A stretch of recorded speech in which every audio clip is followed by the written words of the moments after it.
नमस्कार, मैं डॉक्टर उषा शर्मा। हम एमए फाइनल की कक्षा में आज भाषा विज्ञान की उपयोगिता को जानने का प्रयत्न करते हैं। देखिए, जिस भाषा विज्ञान को हम पढ़ रहे हैं उसकी उपयोगिता क्या है, यह जानना हमारे लिए आवश्यक है। सामान्यतः कोई भी विषय ऐसा नहीं होता जिसकी कोई उपयोगिता ना हो। फिर भाषा विज्ञान तो भाषा का सर्वांगीण और वैज्ञानिक अध्ययन प्रस्तुत करता है। ऐसी स्थिति में इसका अध्ययन उपयोगी है। इसकी उपयोगिता सीमातीत है। वह जितना उपयोगी है उतना उपयोगी दूसरा कोई सामाजिक विज्ञान नहीं है। कारण यह है कि मनुष्य का जीवन निरंतर कल्याण और विकास की ओर लगा रहता है। जितना ज्ञान उपयोगी होता है उतना ही अधिक समाज का कल्याण होता है। ऐसी स्थिति में भाषा विज्ञान भी समाज का पर्याप्त कल्याण करता है, जिसके अध्ययन और जिससे प्राप्त लाभ न केवल भाषिक है अपितु वे सामाजिक भी हैं। स्पष्ट ही समाज भाषा से जुड़ा है और समाज के अंतर्गत भाषा का महत्व सर्वोपरि है। आज यदि हम एक पल के लिए सोचें कि सब मूक हों, भाषा किसी के पास ना हो, तो हमारे लिए कितनी बड़ी समस्या उत्पन्न हो जाती है। बिना भाषा के समाज की स्थिति का बनना एक हमारे लिए एक प्रकार का संदेह पैदा करता है कि क्या बिना भाषा के समाज भी हो सकता है। तो यह हम भाषा की उपयोगिता के लिए सबसे पहले तो यही प्रमुख है कि भाषा जो है वो बहुत आवश्यक है समाज के लिए। फिर भाषा विज्ञान का अध्ययन तो अनुपयोगी मानना का कोई अर्थ ही नहीं होता। विद्वानों ने भाषा विज्ञान के अध्ययन के संबंध में अनेक उपयोगी तत्वों को ढूंढा है। वे तत्व अनेक रूपों में हमारे सामने आते हैं और ये वो तत्व हैं जो भाषा विज्ञान के अध्ययन के उपयोग को प्रमाणित करते हैं।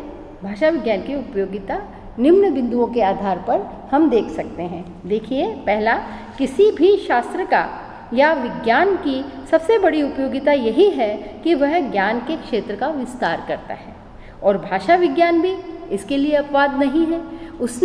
उससे हमारी बौद्धिक जिज्ञासा शाश्वत होती है।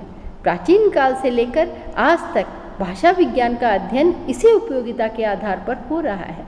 हम शिलालेखों के माध्यम से, प्राचीन ग्रंथों के माध्यम से भाषा का अध्ययन करते हैं कि आज के 1000 साल पहले कैसे भाषा को बोला जाता था या उसमें क्या परिवर्तन हुए, और इसके माध्यम से ही हमने जाना कि पहले जो है वैदिक संस्कृत थी, लौकिक संस्कृत थी, या प्राकृत थी, या पाली हुई, अपभ्रंश हुई। ये सारी भाषा के रूप हमें अपनी जिज्ञासा को बनाने के लिए ही सामने आते हैं। न केवल हम भारतीय भाषा के लिए देखें अपितु विश्व की भाषाओं का भी यही हाल है। वहाँ भी जिज्ञासा जो है वह यही बनी रहती है कि हमारी भाषा का प्राचीन रूप कौन सा था, किस प्रकार से भाषा का विकास हुआ। यह हमारी जिज्ञासा और ज्ञान के क्षेत्र का विस्तार ही है। प्राचीन काल से लेकर आज तक भाषा विज्ञान का अध्ययन इसी उपयोगिता के आधार पर हो रहा है। पतंजलि इसी आधार पर अपने शास्त्र यानी व्याकरण शास्त्र की जो है उन्होंने अपनी उपयोगिता सिद्ध की है। दूसरा बिंदु देखें, भाषा विज्ञान का दूसरा उपयोग और लाभ यह है कि उससे भाषा का सम्यक ज्ञान प्राप्त होता है। मानव शरीर और भाषा दोनों का उपयोग सर्वविवादित है। सर्वविदित है। भाषा विज्ञान अपने भाषा संबंधी ज्ञान को हमेशा बढ़ाता है। यानी भाषा किस प्रकार से बनी, कौन सी भाषा उसके निकट ज़्यादा है, किस प्रकार उसके प्रोनाउंसिएशन अर्थात बोलने के जो तरीके हैं वो क्या किस समुदाय से हैं, कैसे परिवेश से हैं, कैसा भौगोलिक परिवेश है, इस आधार पर सम्यक ज्ञान हमें भाषा विज्ञान देता है। भाषा विज्ञान से अगला बिंदु देखो, भाषा विज्ञान से भाषा की शुद्धता और समुचित शब्द प्रयोग की प्रणाली का ज्ञान हमें होता है ना। भाषा के तत्वों का और भाषा के सही रूप का ज्ञान कराने वाला भी भाषा विज्ञान ही है। अब हम देखते हैं कि हमारी जो भारतीय भाषा है वो यूरोपीय भाषाओं से बहुत ज़्यादा मिलती जुलती है, या हमने देखा कि वो ईरानी अवस्था जो भाषा है वो भारतीय भाषा के बहुत ज़्यादा है। तो ये हम भाषा विज्ञान के अध्ययन से ही जानते हैं कि किस प्रकार से हमारा ABCD या अब असद या लेखन का जो तरीका है, लिपि का जो तरीका है, वो एक दूसरे से किस प्रकार मिलता है, यह भाषा विज्ञान का अध्ययन ही हमें ज्ञान करवाता है।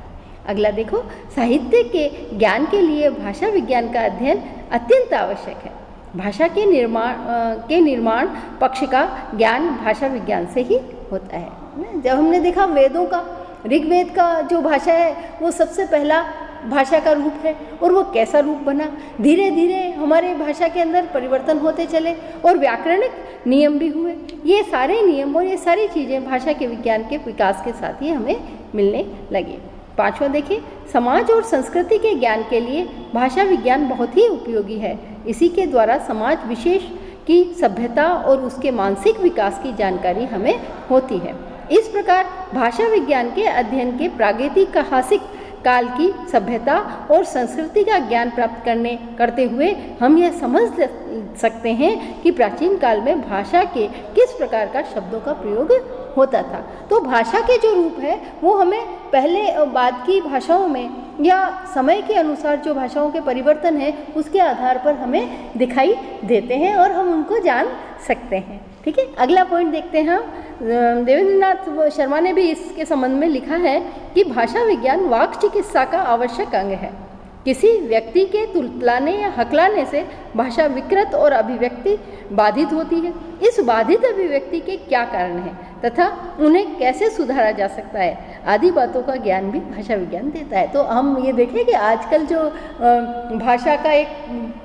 भाषा के सुधार के लिए एक पूरा चिकित्सा विभाग का एक अलग डिपार्टमेंट में, और वो इस भाषा विज्ञान के मूल जो तत्व है ना, जैसे हमने कहा कि हमारे फेफड़े से लगाकर कंठ से फिर बाद में हमारा ताल, ये जो है मूर्धा के बाद हमारा तालव्य के बाद ओष्ठ, दंत, ये सारी प्रक्रिया कहाँ गड़बड़ है, कौन से हमारे मुख के अवयव के अंदर गड़बड़ है जहाँ से वो शुद्ध शब्द नहीं निकल रहा है। तो यह चिकित्सा का भी एक माध्यम है। भाषा विज्ञान के संचार के माध्यमों को विकसित करने में पर्याप्त सहायता मिलती है।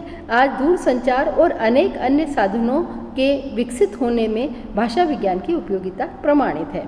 भाषा विज्ञान, अगला देखो 8वां बिंदु, भाषा विज्ञान किसी जाति, समाज या मानवता के किसी काल की मानसिक स्तर का ज्ञान भी हमें कराता है कि किस जाति के अंदर किस प्रकार की प्रथाएं थी जिसके कारण वहाँ की भाषा इस अलग प्रकार से बोली जा रही है, या उनकी भौगोलिक स्थिति क्या थी, या उनकी जो है संस्कार, जो जातिगत संस्कार है वो किस प्रकार के हैं। इसी कारण भाषा का वर्णन, भाषा की उपयोगिता वहाँ दिखाई देती है। अगला बिंदु हम देखते हैं 9वां बिंदु, विश्व बंधुत्व का माध्यम। देखिए, भाषा विश्व बंधुत्व को बांधे रखने का एक प्रमुख माध्यम है, क्योंकि विश्व की भाषाओं को जानने की जिज्ञासा हर व्यक्ति के अंदर बनी रहती है। वो जानना चाहता है कि दूसरे वहाँ के लोग किस प्रकार की भाषा बोलते हैं, है ना। तो देखिए कि एक प्रकार से भाषा विज्ञान जो है विश्व बंधुत्व की भावना को बांधे रखने का भी माध्यम है। अनेक भाषा के परिचित व्यक्तियों के परस्पर संपर्क में आने से मानवीय एवं भाईचारे की भावना को विकसित किया जा सकता है। स्पष्ट है, भाषा विज्ञान होने के नाते भाषा विज्ञान मानवीय संबंधों का प्रस्तावक भी कह सकते हैं हम इसे। ठीक है, अगला बिंदु देखते हैं हम, क्लिष्टता से यह भाषा विज्ञान रक्षा करता है। इसके साथ ही हम ये भी देखते हैं, भाषा विज्ञान विदेशी भाषा को सीखने में तथा उसकी ध्वनियों, उच्चारण, स्थानों और इस शब्दों आदि का ज्ञान सुकर भी अब हमने देखा कि अंग्रेजी भाषा है वो इतनी शुद्ध नहीं होती। जिस प्रकार से हिंदी के अंदर टी जो है वो केवल त के लिए आ रहा है, जबकि अंग्रेजी में ट के लिए भी है और त के लिए भी है। ऐसे ही हम TH को देख रहे हैं, वो थ के लिए भी है और ड के लिए भी है। इस प्रकार जो हमारी ध्वनि है वह ध्वनि जो हकार आ जाता है जिसके अंदर है ना उष्णता आ जाती है, वो H के कारण आती है। तो वह ही दूसरी भाषाओं को जब हम गहराई से देखते हैं तो हमें पता लगे कि इसका निर्माण किस प्रकार से हुआ है। भाषा विज्ञान क्लिष्टता से रक्षा करता है। भाषा की क्लिष्टता से हमारी कैसे रक्षा होती है? देखो, क्योंकि हमें सरलता और शुद्धता की ओर भाषा ले जाती है। कहते हैं ना, संस्कृत जैसे कूप जल भाषा बहता नीर। भाषा तो हमेशा सरलता की ओर ही प्रवाहित होती रहती है। अनेक भाषा विषयक समस्याओं को सुलझाने में भाषा विज्ञान पर्याप्त मदद करता है। इतना ही नहीं, भाषा विज्ञान के अंतर्गत तुलनात्मक अध्ययन के आधार पर आज तुलनात्मक विज्ञान का भी श्री गणेश हो चुका है। इस प्रकार तुलनात्मक अध्ययन की दिशा में भाषा विज्ञान पर्याप्त सहायता करता है। मनोविज्ञान, समाजशास्त्र, राजनीति शास्त्र, दर्शन, इन सभी का माध्यम क्या है? भाषा ही तो है, और भाषा विज्ञान के माध्यम से ही हम उसे जान सकते हैं। धन्यवाद। ये हमारी भाषा का विज्ञान एक प्रकार का ऐसा विज्ञान है जिसके अंतर्गत भाषा विज्ञान विषयक सभी प्रकार का ज्ञान समाहित है। इस ज्ञान को प्राप्त करने, विकसित करने और सही उपयोग में भाषा विज्ञान की उपयोगिता सर्वोपरि सिद्ध होती है। ऐसी स्थिति में भाषा विज्ञान के उपयोगी एवं व्यवहारिक मानकर ही इसके साथ न्याय किया जा सकता है। धन्यवाद।